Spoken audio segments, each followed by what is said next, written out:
अभी main lesson का नाम ही है हमारा हेरिडिटी एंड इवोल्यूशन, है ना।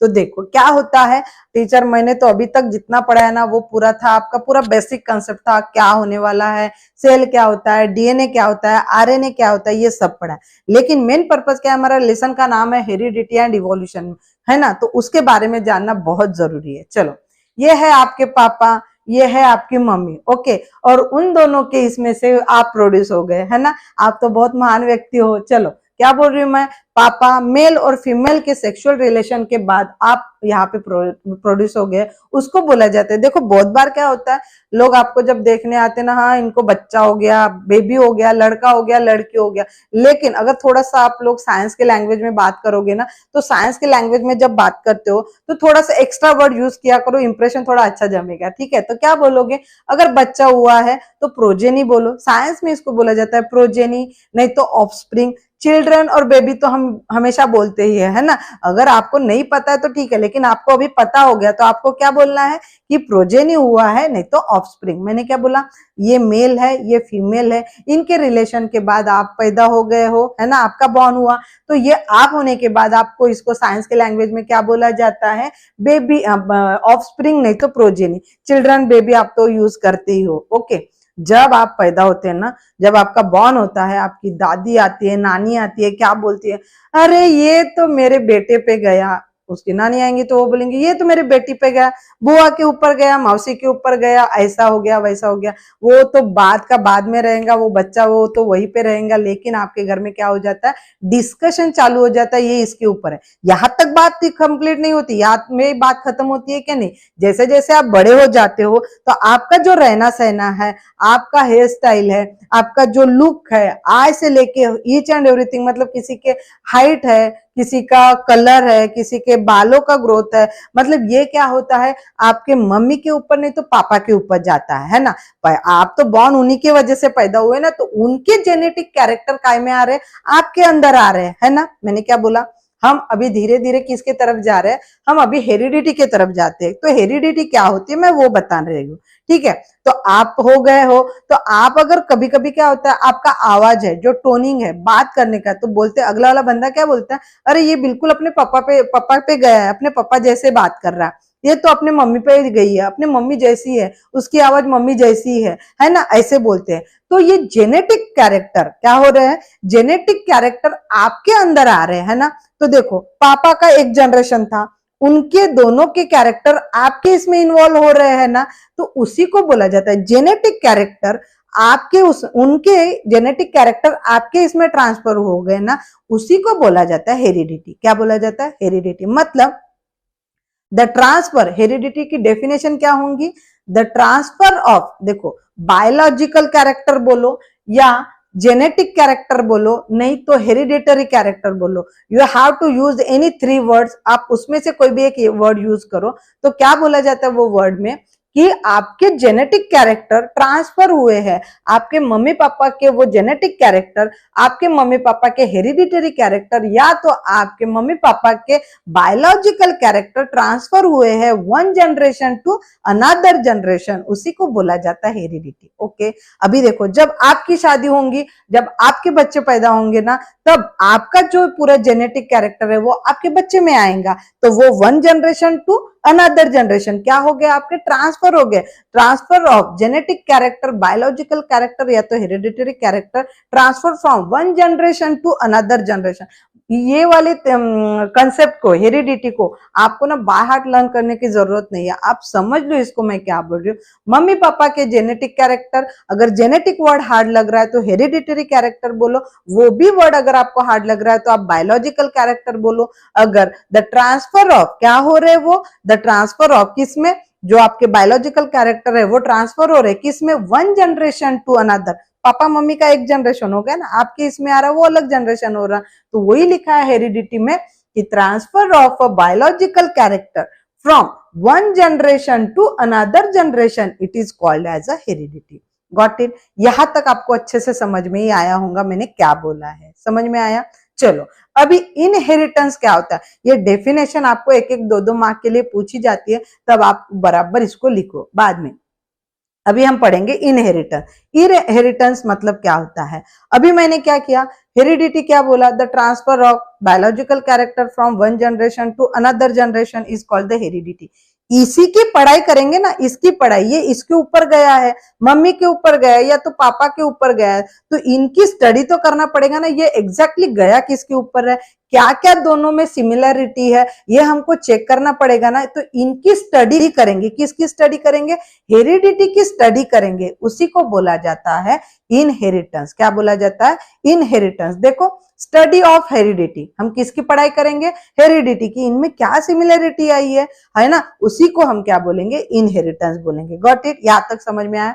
और heredity is useful for the diagnosis, treatment, prevention of heredity disorder. देखो क्या होता है, जब आप पैदा होते हो तो आपके जो नाना को, नानी को, दादा को, दादी को, नहीं तो आपके पापा या मम्मी को एक आधा डिसऑर्डर होता है, तो वो डिसऑर्डर आपके इसमें भी ट्रांसफर होता है ना। तो इसी को बोला जाता है हेरिडिटी। क्या बोला जाता है, हमारे घर में हेरिडिटी है बोलते हैं। अगर किसी को शुगर होगा ना तो बोलते इसको भी हो गया शुगर, तो ये हमारे घर में हेरिडिटी है बोलते है ना।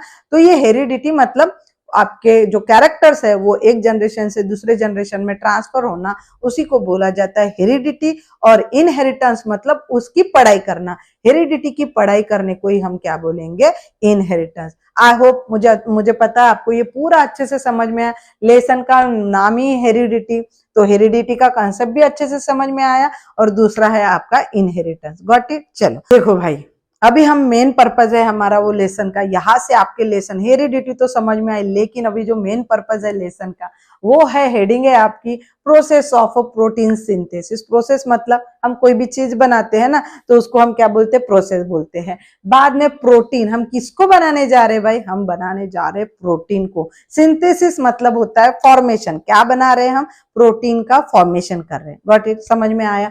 चलो अभी मैं जो बोलती हूँ ना उसको अच्छे से समझ लो। अभी हम किसके तरफ जा रहे हैं, हम प्रोटीन को कैसे बनाते हैं वो देखेंगे, ठीक है।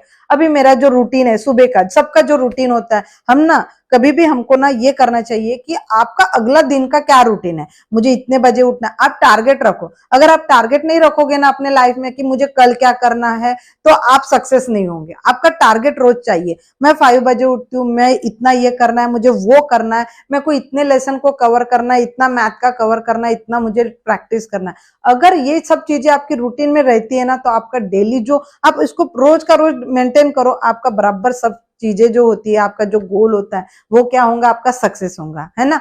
अगर रूटीन नहीं होगा तो आपका कुछ होगा क्या, नहीं होगा। कभी भी उठना है, कभी भी खाना है, कभी भी कुछ भी करना है, तो ये पॉसिबल होगा क्या, आपका पर्पस या आपका गोल वो कंप्लीट होगा क्या, नहीं होगा, है ना। तो आपको क्या करना है, आपका पहले रूटीन बनाना है ना।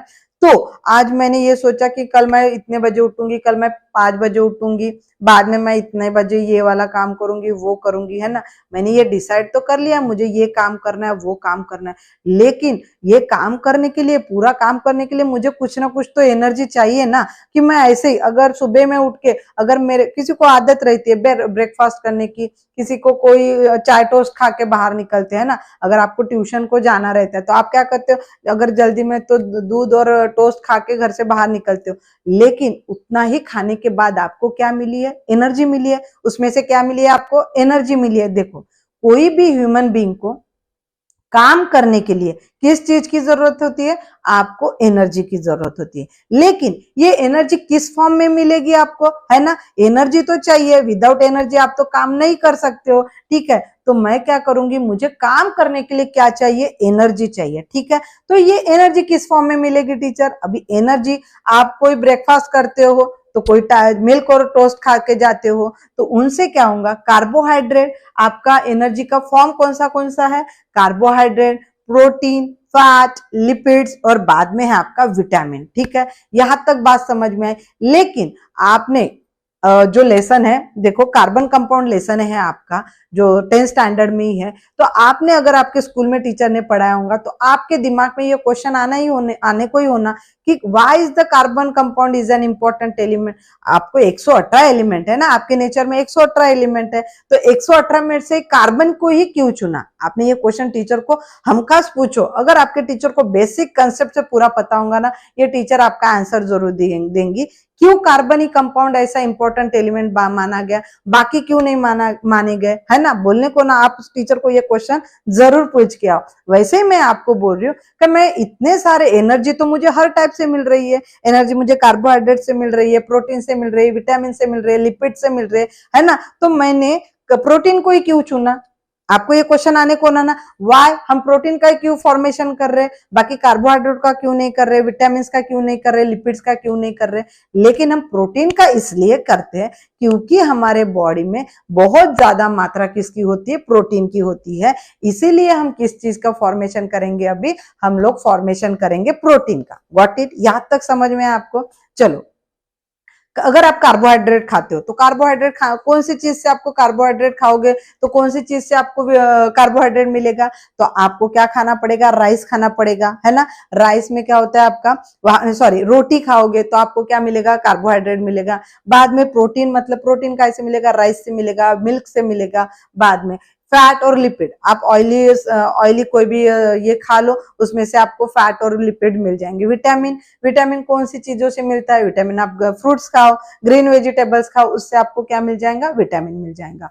अभी हम लोग क्या करेंगे, अभी हम प्रोटीन का फॉर्मेशन करेंगे। समझ में आया, मैंने इतना अच्छे से बताई है आपको कि हम ह्यूमन बीइंग को कोई भी काम करने के लिए हमको क्या, किस चीज की जरूरत होती है, हमको एनर्जी की जरूरत होती है। वो एनर्जी हमको, there are lots of form, वो हमको मिलती है आपको कार्बोहाइड्रेट से, विटामिन से, लिपिड से और प्रोटीन से, ठीक है। लेकिन अभी हम किस चीज का फॉर्मेशन करेंगे, प्रोटीन का फॉर्मेशन करेंगे। तो क्या है, प्रोसेस ऑफ प्रोटीन सिंथेसिस, मतलब क्या होता है, प्रोटीन का फॉर्मेशन। चलो अभी हम चलते हैं प्रोटीन का फॉर्मेशन करने। देखो मैं सिंपल अभी डेफिनेशन बताऊंगी कि प्रोटीन का फॉर्मेशन कैसे होता है, लेकिन मैंने प्रोटीन पूरा कैसे बना ये बता रही हूँ क्या, नहीं। प्रोटीन की आपको प्रोटीन सिंथेसिस की डेफिनेशन बता रही हूँ, पढ़ लो क्या बोला है। A small amino acid molecule to get together big amino acid form this process is called the protein. ठीक है, प्रोटीन सिंथेसिस क्या बोला है, प्रोटीन सिंथेसिस की डेफिनेशन नहीं समझ में आया टीचर, आपने क्या पढ़े, ठीक है ना, मैं बताती हूँ। हमारे बॉडी में अगर मैंने ऐसे कुछ खाया, मैंने क्या बोला, अभी प्रोटीन खाने के लिए मुझे क्या खाना पड़ेगा, प्रोटीन मिलने के लिए मुझे बॉडी में, मैंने राइस खाया, मिल्क लिया, मैंने लिया, जैसे लिया वैसे हो गया क्या, नहीं, वैसे आपके बॉडी में प्रोटीन फॉर्म हुआ क्या, नहीं हुआ। आपको क्या करना पड़ेगा, वहां पे जब आपके बॉडी में आपने मिल्क लिया या तो आपने राइस खाया, तो उसके कुछ देर के बाद आपके बॉडी में तैयार होता है अमीनो एसिड। क्या तैयार होता है, अमीनो एसिड। मैं क्या बोल रही हूँ, सुन लो। अमीनो एसिड, जैसे अमीनो एसिड के छोटे छोटे मॉलिक्यूल्स पेट में तैयार होते हैं, वो पूरे के पूरे अमीनो एसिड एक साथ आके, एक होगा तो अमीनो, बहुत सारे होंगे तो अमाइनो, ठीक है। तो अमीनो एसिड, हर छोटे छोटे अमीनो एसिड एक साथ आके एक बड़ा सा अमाइनो एसिड बनता है, उसी से हमारा क्या फॉर्मेशन होता है, प्रोटीन का फॉर्मेशन होता है। समझ में आया, तो यहाँ पे वही बोला गया है, अ स्मॉल अमीनो एसिड के molecule together, to get together, है ना, तो एक साथ आपके आके एक बड़ा मॉलिक्यूल बन जाता है, उसको बोला जाता है अमाइनो एसिड आता है, तो उससे क्या बनता है, आपका प्रोटीन बनता है, उसी को बोला जाता है प्रोटीन सिंथेसिस। लेकिन कैसे फॉर्म हुआ ये मैंने बताया क्या, ये तो मैंने बताया नहीं। चलो अभी हम ये टर्न करते हैं, हम ये देखते हैं कि प्रोटीन का सिंथेसिस कैसे होता है, प्रोटीन का फॉर्मेशन कैसे होता है।